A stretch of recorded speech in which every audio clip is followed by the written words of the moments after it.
Nanda.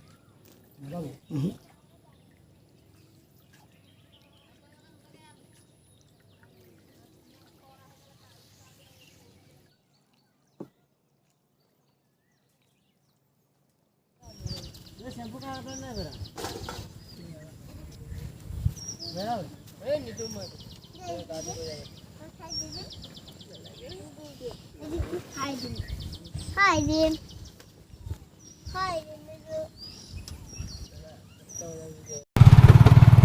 Hello everyone, নমস্কাৰ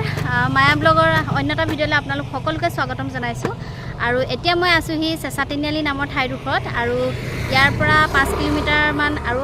ভিতৰলৈ সোমাই গলে আমাৰ গাঁওখন পাম আৰু আজি যেহেতু মই ঘৰলৈ বুলি আহিছো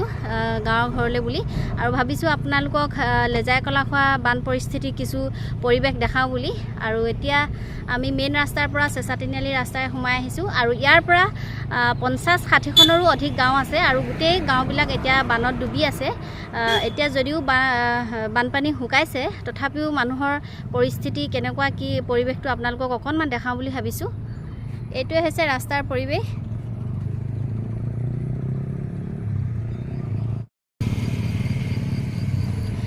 ৰাস্তাৰ দুই কাষে পানী হৈছে আৰু খুব দূৰত এটা ঘৰ দেখিছো ঘৰটো সম্পূৰ্ণৰূপে পানীত ডুব গৈছে আগলৈ গলে অকনমান গম পাম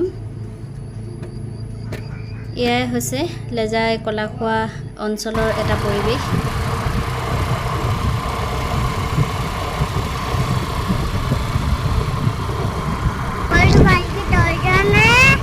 এতিয়া আমি চেছাতিনিআলিৰ পৰা ঘৰৰ ফালে সোমাই আহি আছো আৰু এই ঠাইখিনি হৈছে লালমাটি এইফালে সব ৰাস্তা এইটো আৰু পানী পৰিবেশ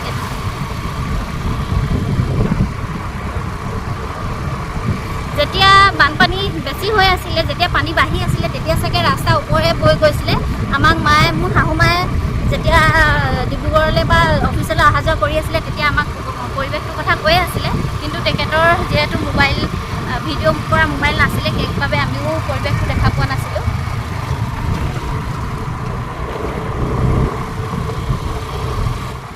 এইফালে এখন জাল পাতি থৈছে চাওক ৰবাচোন ৰবা এইখন জাল এখন দেখিলো দেই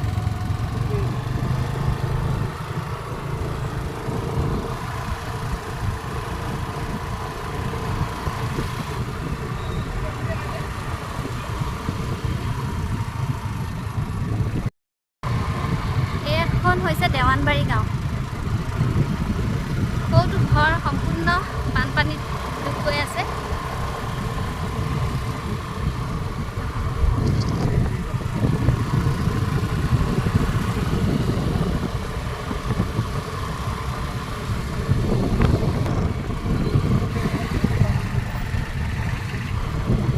এইখিনি হৈছে দেৱান বাগানৰ পৰিবেশ আৰু ইয়াতে আছে এখন হস্পিটেল মডেল হস্পিটেল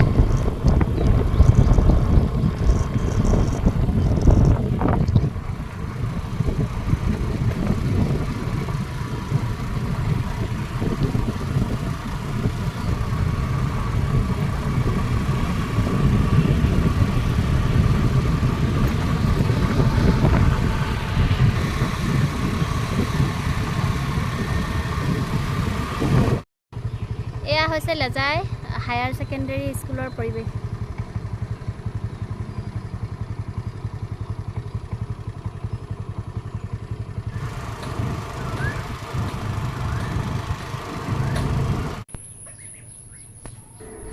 ঘৰ আহি পালোহি আৰু এইখিনি আমাৰ হাঁহ হয় পিছফালে যেহেতু আমাৰ পানী হৈ গৈছে আৰু আগফালে যদি ৰাস্তাৰ ফালে পানী বাগৰি আহে সৌটো ৰাস্তা সেইফালে যদি বাগৰি আহে তেতিয়া আমাৰ ঘৰৰ ভিতৰতো সোমাব এতিয়া সেইটো পৰিবেশ হোৱা নাই বা পৰিস্থিতি পোৱাগে নাই এটো সেই কাৰণে ভগৱানৰ ওচৰত অশেষ ধন্যবাদ আমাৰ ঘৰটো যে পানীত ডুব যোৱা নাই তথাপিও সোফা টফাৰ বিলাক ঘৰত তুলি থোৱা হৈছে ওখ ঠাইত ইটা দি মেলি এনেকে তো এইফালে হৈছে আমাৰ ভঁৰালটো ভঁৰালৰ তলত এইবিলাক কাঠ খৰি আৰু এইজোপা অমিতা গছ এইবোৰ সব মৰি গৈছে অমিতা অৱশ্যে অকনমান পানী পালে মৰি যায় আৰু কিবা কিবি মায়ে পিছফালে লগাই থৈছিলে এতিয়া সেইবিলাক সব পানীত সৰু সৰু মাছবোৰ দেখিছো সৰুটো এটা মাছ দেখিলো এইবোৰ এনেকৈ খৰি আছিলে গোটেইবোৰ তিতি গ'ল এইটো গঁৰাল এটা আছিলে এইবিলাক হাঁহৰ গঁৰাল কুকুৰা গঁৰাল মায়ে তেনেকেই বনাই থৈছে কিন্তু সৰু সৰু মাছ বহুত দেখিছোঁ এইবিলাক সৰু সৰু মাছ মাছৰ পোৱালি এতিয়া আহিছোঁ বৰদেউতা ঘৰলৈ আৰু এইটো হৈছে আমাৰ বৰদেউতা ঘৰলৈ যোৱা ৰাস্তা আৰু অৱশ্যে ব্লক দিয়া ৰাস্তা বা পকা ৰাস্তা নহয় পুৰা বোকা আছে সেইকাৰণে মা আগে আগে গৈ আছে আৰু আমি তিনিটা পাছে পাছে গৈ আছোঁ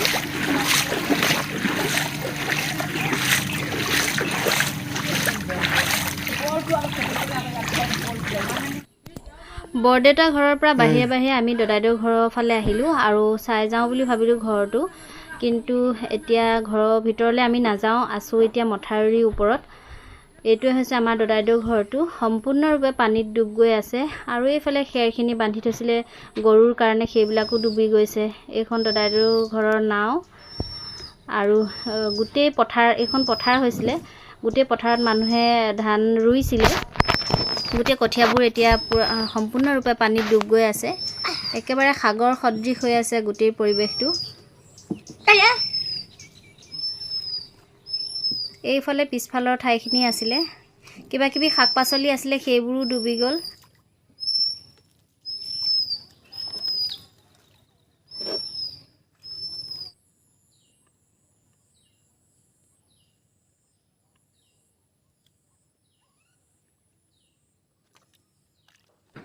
মথাউৰিটো থকা বাবে বহুত সুবিধা হৈছে এতিয়া ছাগলী গঁৰাল গৰু গোহালি গোটেইবোৰ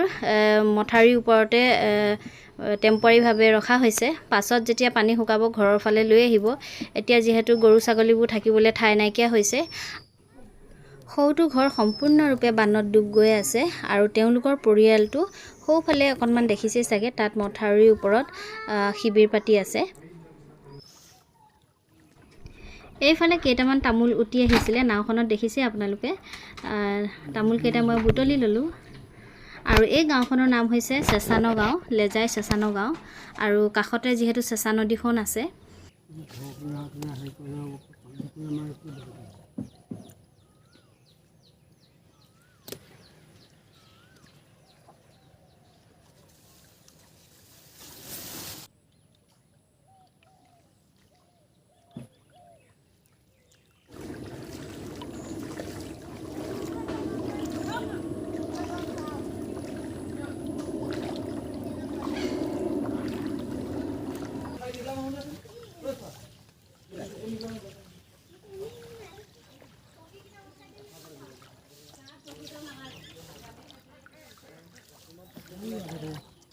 মানুহ ঘৰ ডুবিলে নাই ন ডুবিছে একদম লাষ্টৰ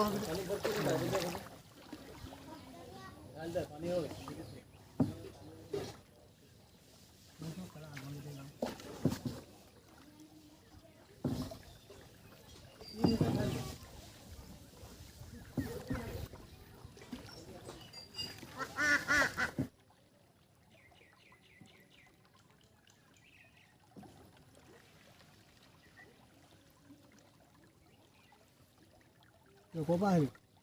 এই পৰা আহিলি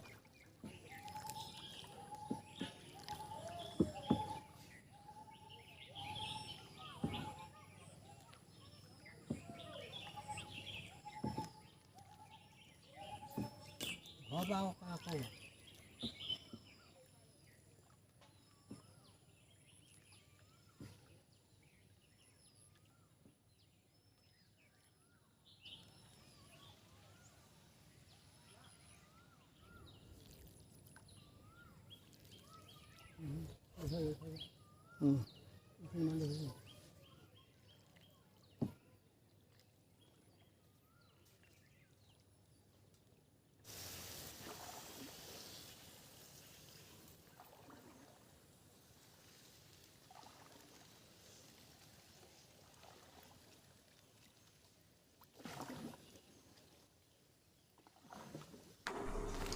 এয়া মথাউৰিৰ ওপৰৰ দৃশ্য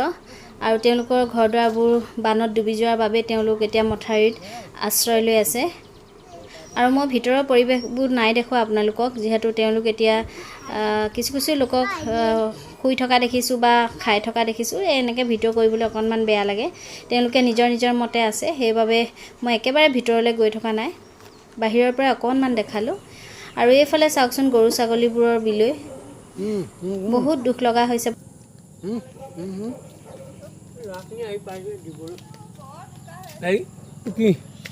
এইফালে আহিলে যে ৰিলিফ নিবলৈ আহিছে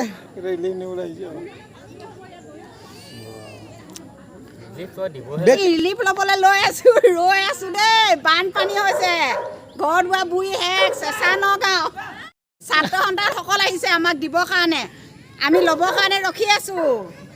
এয়া হৈছে আমাৰ এয়াই হৈছে লেজাই অঞ্চলৰ কিছু কিছু ঠাইৰ অকণমান পৰিৱেশ মই আপোনালোকক দেখাবলৈ চেষ্টা কৰিলোঁ আৰু আজি যিহেতু তেওঁলোক ৰৈ আছে এওঁলোকক দেখিছে আপোনালোকে গাঁৱৰ ৰাইজসকলক তেওঁলোক ৰৈ আছে ছাত্ৰ সন্থাৰ তৰফৰ পৰা তেওঁলোকক অকণমান সহায় কৰিবলৈ আহিছে আৰু এই মুহূৰ্তত মই ছাত্ৰ সন্থাৰ যিসকল লোক আহিছে তেওঁলোকক অশেষ ধন্যবাদ জনাইছোঁ আমাৰ গাঁওখনক যে অকণমান সকাহ দিবলৈ তেওঁলোক আহিছে আৰু আজি ভিডিঅ'টো ইমানেই আৰু যদি ভিডিঅ'টো চাই ভাল লাগিলে মোৰ চেনেলটো প্লিজ ছাবস্ক্ৰাইব কৰি দিব